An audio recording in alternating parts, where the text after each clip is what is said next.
Hello दोस्तों, एक नए डिफरेंस में आपका स्वागत है। ठीक है, जो कि आपका कोवर्जन और अनड्यू इन्फ्लुएंस के ऊपर होने वाला है। इंपॉर्टेंट है ये भी, ठीक है, क्योंकि डिफरेंसेस हम जो भी लेके आते हैं सारे इंपॉर्टेंट होते हैं। मैंने बताया था काफी चीजें कवर कर जाता है। ठीक है, शॉर्ट नोट बोलेगा तो शॉर्ट नोट लिखा जा सकता है, इससे डिफरेंस तो आप बोल ही सकते हो। ठीक है ना। तो एक और इंपॉर्टेंट डिफरेंस आपका कोवर्जन और अनड्यू इन्फ्लुएंस के ऊपर है। मैंने तकरीबन तकरीबन 3 और 4 7 पॉइंट लिखे हैं, तो अच्छा खासा कंटेंट हो जाता है। ठीक है ना। तो स्टार्ट करते हैं इस डिफरेंस को। सबसे पहले हमारे पास है वो है मीनिंग। कोवर्जन होता क्या है, जिसमें मतलब coercion is an act of threatening. Threaten मतलब धमकाना। क्या होता है? धमकाना है। तो यहाँ पे धमकाने जैसी चीजों की बात कर रहे हैं। बात को देखो आराम से समझना, एक ही बार में समझ में आ जाएगा, बट फिर भी मैं बार बार रिपीट करूंगा ताकि आपके दिमाग में ठूस सकूं इस चीजों को कि बोलना क्या चाहता है। क्लियर है? तो उसने मतलब coercion is an act of threatening which involves use of physical force. यानी कोवर्जन जो होता है उसमें हम बात करते हैं धमकाने की, जिसमें इन्वॉल्व होता है बेटा फिजिकल फोर्स। क्या होता है? फिजिकल फोर्स यहाँ पे इन्वॉल्व होता है। पहला पॉइंट क्लियर हो गया। जबकि अगर हम अनड्यू इन्फ्लुएंस की अगर हम बात करें तो एक ऐसा एक्ट होता है which involves use of moral force, ठीक है, और मेंटल प्रेशर। यानी यहाँ पे मोरल फोर्स और मेंटल प्रेशर का यूज किया जाता है। तो अगर ध्यान से समझने की कोशिश करें तो देखो, जैसे अगर मान लो मैं ये बोलता हूं कि अगर आपने मुझे, मान लो मैं कोई एग्जांपल दे रहा हूं, मान लो अगर आपने मुझे अपनी वो बाइक 1,000 रुपए में नहीं दी ना अगर आपने, तो मैं ना आपके क्या नाम है भाई को पीट दूंगा, मार दूंगा, या उसको उठा लूंगा, गायब कर दूंगा। ठीक है। तो ये जो बोल रहा हूं मैं कि मैंने, अगर आपने मेरे को अपनी बाइक या अपनी जो कार है मुझे 1,000 रुपए में नहीं दी, सोचो इतनी अच्छी कार, मान लो 30-35 लाख की कार है, और मैं आपसे बोला मुझे 1,000 रुपए में नहीं दी, तो मैं आपके भाई को किडनैप कर लूंगा या फिर उसे मार दूंगा मैं। तो ये जो है ना बेटा, ये कोवर्जन है। कोवर्जन क्योंकि यहाँ पे थ्रेटनिंग यानी धमकाया जा रहा है, और यहाँ पे फिजिकल फोर्स इन्वॉल्व होता है। जबकि अनड्यू इन्फ्लुएंस में क्या होता है, ये अनजान के साथ नहीं होता, ये जान पहचान के साथ होता है। इसका मतलब यहाँ पे रिलेशनशिप होता है दोनों के बीच में, जैसे फादर सन का हो सकता है। ठीक है, मैंने एक एग्जांपल लिखा हुआ, डॉक्टर पेशेंट हो सकता है, टीचर स्टूडेंट, यानी यहाँ पे इस टाइप का होता है।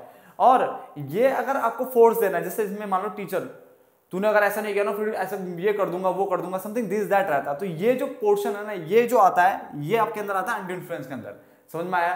तो जैसे मान लो पापा कह रहे हैं अपने बेटे से, कह रहे हैं कि अभी तो मैं तेरे पे खर्चा कर रहा हूं, बाद में ना तो मुझे इससे ज्यादा अमाउंट ला के देगा, तो उसको बेचारे मेंटल प्रेशर दे दिया जा रहा है, तो वो अनड्यू इन्फ्लुएंस है। समझ में आ गया? तो दोनों में अंतर है। इसमें ये एक तरह से क्रिमिनल टाइप का कॉन्सेप्ट है, और ये क्रिमिनल टाइप का कॉन्सेप्ट नहीं है। बात समझ में आ गया? तो पहला पॉइंट को मैंने जानबूझ के देर तक पढ़ाया, आपको समझाया कि आप समझ सको कि होता क्या है। तो उसने बोला कोवर्जन एक ऐसा एक्ट है जिसमें थ्रेटनिंग होगी और which involves use of physical force. जबकि अनड्यू इन्फ्लुएंस में एक ऐसा एक्ट है which involves use of moral force हो सकता है, मेंटल प्रेशर यहाँ पे देखने को मिल सकता है। क्लियर है? चलो सेक्शन, इसने बोला it is covered under section 15। ये under section 15 of Indian contract act 1872 में कवर है। ठीक है ना। जबकि अनड्यू इन्फ्लुएंस की अगर हम बात करें तो it is covered under section 16 of Indian contract act 1872। Section का भी एक ड्रामा याद रखना बेटा, अगर आपको सेक्शन अगर याद रहे तो ही वहां पे लिख करके आना। अगर आपको सेक्शन याद नहीं यार, आप सोच रहे हो मेरे कोई भी लिख देंगे, टीचर को क्या पता चल रहा है, तो हो सकता है बेटा आपका पूरा आंसर ही काट दे। बात दोबारा बोल रहा हूं, एक टाइम को आप सेक्शन ना लिखो, कंटेंट पूरा सही लिखो, आपको नंबर मिलेंगे क्योंकि आपका कंटेंट सही है। बट आपने सेक्शन ही गलत मेंशन कर दिया, पता आपको पता ही नहीं था सेक्शन, फिर भी आपने गलत, फिर कंटेंट भी सही हो गया ना, तो बेटा पूरा काट देगा क्योंकि आपने मेन चीज ही उसकी गलत लिख दी। तो सेक्शन सिर्फ तभी लिखा जाता है जब आपको एग्जैक्ट पता हो। दोबारा बोल रहा हूँ, सेक्शन अगर अच्छे से पता है तो उसे बिल्कुल लिखिए, बहुत अच्छे से निखर के आता क्वेश्चन। ठीक है, बट अगर सेक्शन आपको नहीं पता, थोड़ा दिक्कत है, ये भी हो सकता है वो भी हो सकता है, तो उस केस में बाकी पूरा क्वेश्चन कर लो, बस सेक्शन मेंशन मत करना वहां पे। समझ में आ गया ना? तो 2 पॉइंट क्लियर हो गए। तीसरा पॉइंट हमारा है purpose. The purpose of employing coercion, यानी जब कोवर्जन जो किया जाता है इज टू कंपल, कंपल मतलब होता बाध्य करना, बाध्य करना the other party to enter into a contract, क्योंकि तुम दूसरी पार्टी को फोर्स कर रहे हो, बाध्य कर रहे हो कि तुम भाई कॉन्ट्रैक्ट में एंटर हो जाओ अगेंस्ट हिज विल, जबकि इच्छा नहीं है, आपकी इच्छा नहीं है 1,000 रुपए में बाइक बेचने की, बट मैं आपको फोर्स कर रहा हूं, धमका रहा हूं कि भाई एंटर हो तो हो, बात खत्म। बात समझ गया? तो कोवर्जन हो गया। बट यहाँ पे जो पर्पस है ना, exercising undue influence is to, the purpose of exercising undue influence is to obtain unfair advantage. यहाँ पे सिर्फ अनफेयर एडवांटेज देखने को मिलता है, इसीलिए अनड्यू इन्फ्लुएंस किया जाता है। क्लियर है? चलो क्रिमिनल लायबिलिटी की बात करें, द पार्टी एम्प्लॉइंग कोवर्जन, यानी जो बंदा, यानी जैसे मैंने आपके ऊपर आपको धमकाया है, तो मतलब मैं एम्प्लॉय कर रहा हूँ कोवर्जन, तो उसका मतलब मैं क्रिमिनली लायबल हो सकता हूँ, क्रिमिनली लायबल हो सकता हूँ। कहां पे? और होगा ही होगा, हो सकता हूँ क्या, होगा ही होगा under the Indian penal code यानी आईपीसी की धारा के अंतर्गत। इंडियन पेनल कोड यानी आईपीसी की धारा के अंदर मैं क्रिमिनल लायबिलिटी का हकदार हो जाऊंगा, ठीक है ना। उसके बाद the party exercising under influence is not liable, ये लायबल नहीं है under the Indian penal code, यानी इसका मतलब यहाँ पे क्रिमिनल लायबिलिटी के लिए लायबल नहीं है, ये आईपीसी के अंदर नहीं आता। तो बेटा देखो ध्यान से, कितने पॉइंट पढ़ लिए हमने? 4 पॉइंट पढ़ लिए, मैं चारों को चारों रिपीट करो ताकि आपको समझ में आ सके ये क्या, और आपके दिमाग में जो थोड़ी खिचड़ी पकी होगी इससे पहले कि ये दोनों क्या है वो साफ हो जाए, ठीक है ना। क्लियर करना मेरे कॉन्सेप्ट। तो मैंने क्या, कोवर्जन एक ऐसा एक्ट है जिसमें थ्रेटनिंग होती है और यहाँ पे फिजिकल फोर्स इन्वॉल्व होता है, बट यहाँ पे आपका मेंटल यानी मोरल फोर्स यहाँ पे देखने को, यानी प्रेशर देखने को मिलता है। क्लियर हो गया? मैंने कहा ये सेक्शन 15 में डिफाइंड है, ठीक है। It is covered under section 15 of Indian contract, यानी अंडर सेक्शन 15 में इसके बारे में बातें बोल रखी है 1872। It is covered under section 16 of Indian contract act 1872।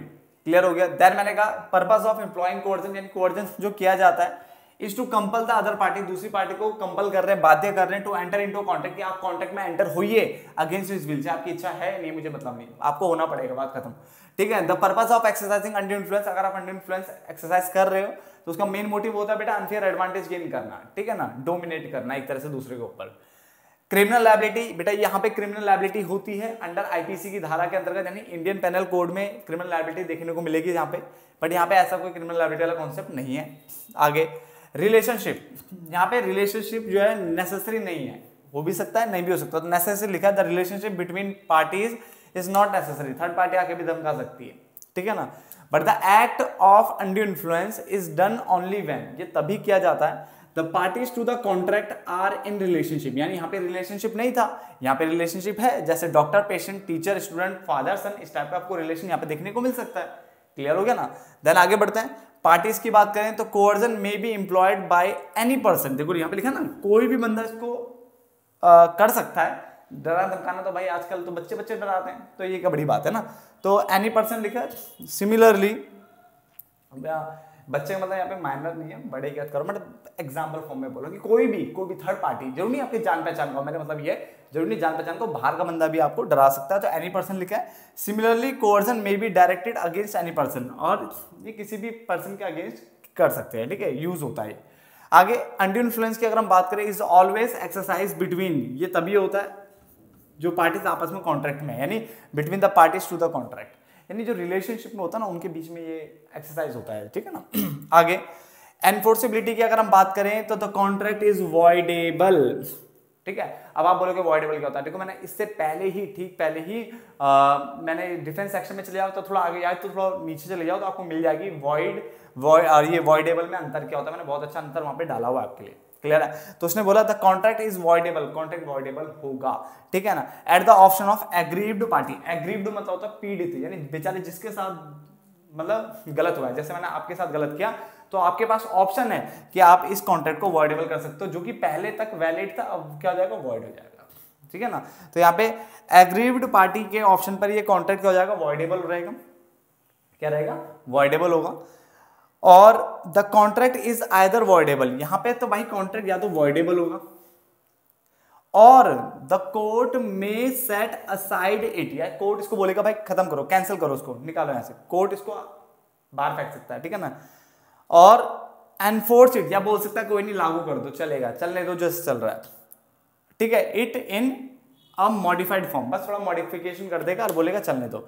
तो द कोर्ट जो कॉन्ट्रैक्ट है या तो वो वॉइडेबल हो जाएगा, पूरी तरह से बेकार ही कर दिया, कोर्ट उसको सेट असाइड कर सकता है, देखो या तो वॉइडेबल होगा, वही एग्रीड पार्टी के बेस पे वॉइडेबल कर दिया, या फिर कोर्ट इसको सेट असाइड कर देगा, ठीक है ना, या फिर कोर्ट बोलेगा चल बेटा चलने दो, छोड़ना, सेट असाइड नहीं करना, चलने दो, बट थोड़ा मॉडिफाइड फॉर्म, थोड़ा मॉडिफिकेशन कर देता है, उसके बाद इसको चलने दीजिए, ठीक है। तो कोर्ट इसको ये तीनों चीज ऑप्शन दे रहा है यहाँ पे, या तो कॉन्ट्रैक्ट वॉइडेबल हो जाएगा सीधे सीधे, या तो कोर्ट इसको सेट असाइड कर देगा, अलग कर देगा, बोलेगा कैंसिल करो उसे, ठीक है, या तो फिर क्या करेंगे और एनफोर्स इट, या बोलेगा चलने दो कोई दिक्कत नहीं, बट थोड़ा मॉडिफाइड करके इसको चलाने देते हैं, कोई दिक्कत नहीं है इसमें। फटाफट से नोट डाउन करो जरा, पहले से फटाफट से नोट डाउन कर लीजिए, ठीक है। जहां तक आपको समझ में आ गया होगा कोवर्जन क्या है और अंडर इन्फ्लुएंस क्या है, तो फिर मिलते हैं एक और नई वीडियो में, तब तक के लिए धन्यवाद दोस्तों।